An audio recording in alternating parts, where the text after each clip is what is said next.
I'm here today to do my October wrap up for the second week of October. I have my cat Winnie here. She is just staring out these windows. We finally got some rain. Since I've moved here, we've got just a sprinkling of rain. So finally, it's actual like a rainstorm, and so she's just like enamored with all the outside noises, and my dog is too. I would have had him on camera like I have been, but he does not want to be pulled away from the window. He's like smelling all of like the fresh air. So yeah, let's get into the books. The first one I read was The Cottage on Pumpkin and Vine, and this is an anthology. And I read this book for Sarah over at Steepton Books. She decided to do a book club, and so she decided to do an anthology. And this Cottage on Pumpkin and Vine is like perfect for October. And this was interesting read for me because it's 3 stories, and I like them. I like the third one the best, and then the first one I didn't like at all. But I'm glad I pushed through to read the second and the third one. The first story is like a hate to love story, and it was of the 3 stories. This one was the shortest, so everything happened in a very quick time. And I like the setting of the bed and breakfast, and they're setting up the house for Halloween, so it's all lots of decorating. And the woman is very pushy on directing the men on what to do, and I didn't like his attitude at all. He kept mentioning how him and his crew didn't like being bossed around by a woman, but she herself was very strict as well. She had wanted things done her way, but she wasn't always nice about it either. So both of them were like in the wrong, I guess. But the whole build-up of the story was so much sexual tension, and their big get-together was at the end. But the whole entire book was all about them staring at each other and all these thoughts, and it wasn't my cup of tea. But I'm glad I pushed on and read the second and third story. The second one is about friends who become lovers, and that one was a lot better, I thought. It was a longer story, so it had a lot more time to build up. And in that one, the like Halloween theme was kind of, they were giving these cookies that were kind of like deemed as like magical cookies, and so it made them kind of realize what they kind of like been holding back on. They've been friends for like forever, and so like getting them out of that friend mindset, like they could have a relationship, and kind of like broke down the barriers a bit, and so that was a nice one. And then in the third one, it was about a couple who were almost in a relationship in high school, but the boy moved far away because he wanted to get out from underneath his very oppressive father, and so yeah, they never had a chance to really have a relationship. They were just like getting to know each other, and so they all come together. Both of them come back together at the cottage, and because the man is a groundskeeper there, and so she comes. She's now working as a lawyer, and so she comes to help the town, some of the people in the town with some like a contract at a house. And so, surprise, she meets her could have been lover, and so they come together then. And yeah, that was a really nice story. I like that one a lot. So yeah, overall, I'm happy to have read this collection, and yeah, I might would have picked it up otherwise. And so I'm glad to have found it through Sarah's book club, and I'll leave a link in the description below to her channel. And then I read the Babysitter's Club book. This is book 5, The Dawn and the Impossible 3. And so hopefully you can see that cover, kind of, sorta, with the glare. But in this one, like, we just met her in book 4. Dawn moves from California, and so in that book, she is becoming friends with Mary Ann and kind of getting to know the school. And in this one, she becomes a member of the Babysitter's Club, and it's all from her perspective, and kind of getting used to being a babysitter. And I really like her mother. Her mother is zany, and she has things everywhere. She's wearing like 2 different earrings and like clothes, and like you find all sorts of like household items in completely wrong spots. So I really liked getting to know her.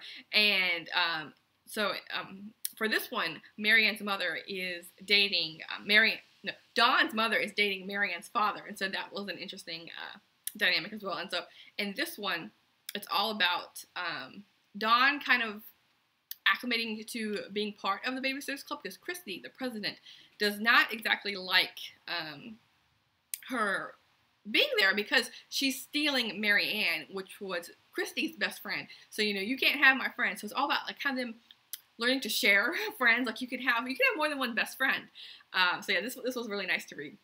And then I read 2 library books. I read Where They Found Her by Kimberly McCreight.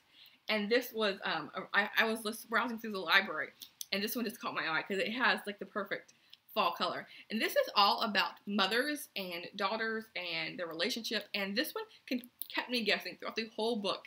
Because it starts off with, because there's a bunch of different storylines in here. And all sorts of mysteries that you're going to be discovering. And so it opens up with a baby that is found in the woods.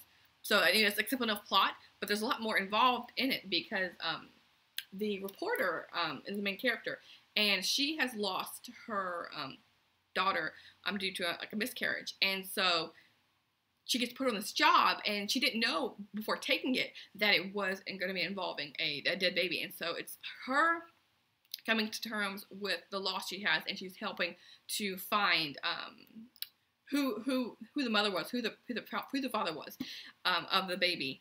And there's also, I don't want to give anything away, but there's like any person in the story has their own story to tell, basically. Like her friend, her daughter in the story, her husband, everyone, they're all kind of linked because they're all in this town, a small town. And so yeah, this was a really good story, and I'll for sure be looking up more of Kimberly McCreight's work. And then I read The Dutch House by Ann Patchett. This is actually the first Ann Patchett that I have read, and I got this through the library. It's like this it's called this Lucky Day collection, which I'm happy to find because my other library didn't have this. But at the library here in the Raleigh-Durham area, they have this thing called Lucky Day. So, like, there's these shelves in the library when you walk in that are new books. But these, like this book in particular, I think this book had like a 13-week wait list as an ebook. But this, so all these new books are on the shelf, and so if you grab it, you can have it for 7 days, and you don't have to wait for a hold. So this was perfect. So I've seen this book in bookstores when we were doing the Book 2 meetup prize, and we were doing a tour of all the bookstores in the area. And I kept seeing this book in every single store, and it's like, I heard this author, so like I need to read this book. And so yeah, I'm happy to have picked it up. And having my library has this really cool program, which was really nice. I'll have to keep going there. It will prompt me to go there to actually pick up some physical books instead of just reading ebooks, so I can read, you know, current new releases without having to wait months and months to get them.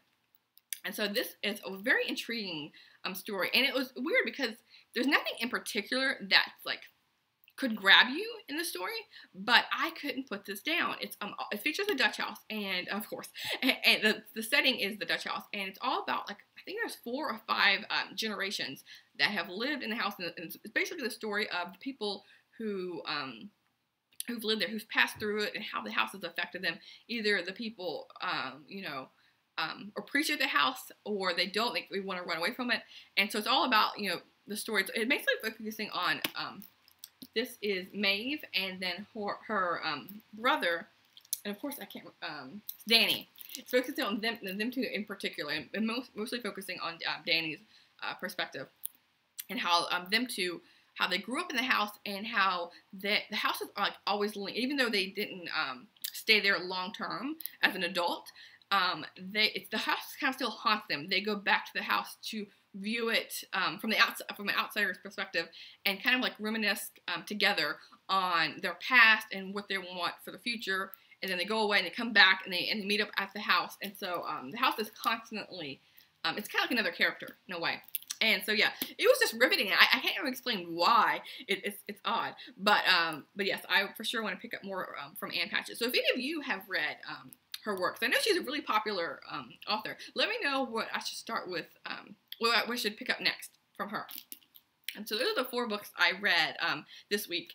I'm still not back to my not fast-paced reading speed, but enormous amount of books I read each week, because I'm still, you know, getting acclimated with my new job and training, and so kind of figuring out my schedule of you know, how my day plays out throughout the week, and just getting used to all the new changes. But yeah, I'll see you soon. Thanks, BookTube.